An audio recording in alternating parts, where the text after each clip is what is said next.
So the company is called Go Clean Label. Okay. And I was the founding partner with Brian, and he bankrolled it. And his idea was clean label was a new trendy buzzword. Yeah. Well, you guys are kind of in the mix on those sorts of emerging things. Yes, emerging like really early on. And this was in 2016, I believe, and maybe like springtime.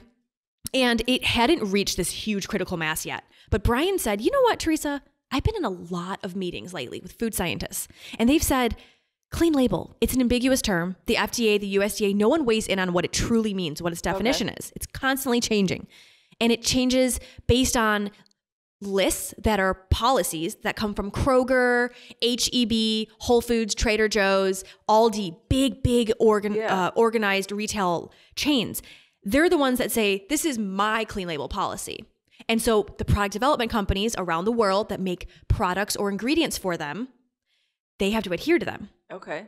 And it's complicated. There's a weird way to do it. 6 to 10 different companies with 6 to 10 different lists.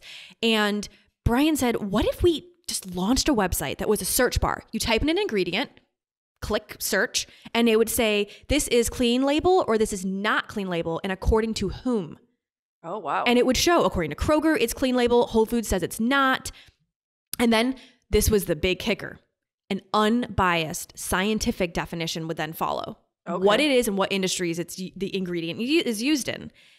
And by clean label, what types of products are you referring to? So clean label, it would really be guided by ingredients. So it would be, let's say, butylated hydroxytoluene, which is BHT. It's like the one that I had to memorize that one in college. BHT is a common preservative, but it's chemically derived and made in a lab. So it's not perceived as a clean ingredient. A clean ingredient might be citric acid. Okay. Because the typical consumer would think citric acid, that comes from lemon juice. That feels clean, that feels natural. Okay. It really was a loose way of saying, is this considered natural to consumers? And the clean label is kind of the push for organic, a more natural. More natural. Okay. Yes. And it was super murky definition. And the search bar based website, it went incredibly well because there was a true need for it in the industry. Yeah. We got to it. We were first to market. And I would argue because we remained unbiased, we were best to market also. Yeah, absolutely. And that earned a lot of trust from food scientists. They are so used to these big food companies. I won't disparage any big food companies, but a lot of them, of course, it makes sense to guide the conversation by owning the conversation. Well, yeah, it seems odd that they would be the ones dictating what is clean versus not, but I get it. It's for their stores, but there's no third party unbiased that's totally unbiased. We had some big ingredient companies come to us and say, well, what if, we make processed wheat or some type of product like that? We want to write all the definitions for those wheat ingredients. And then we would love to have our logo being like sponsored by our company. And gosh, the money is appealing. It's so appealing. Yeah. But Brian and I said, we put all of this work into this website. It's got so much integrity.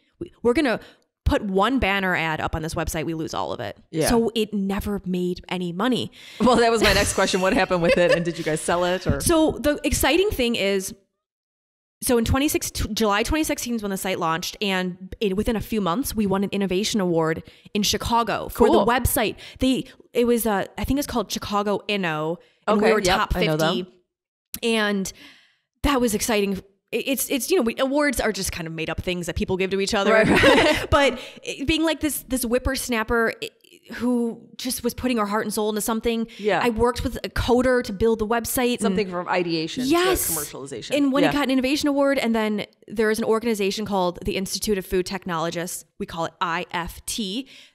They started looking to Go Clean Label as the voice of clean label. Oh. Because we were so technical. Yeah. And unbiased, once again.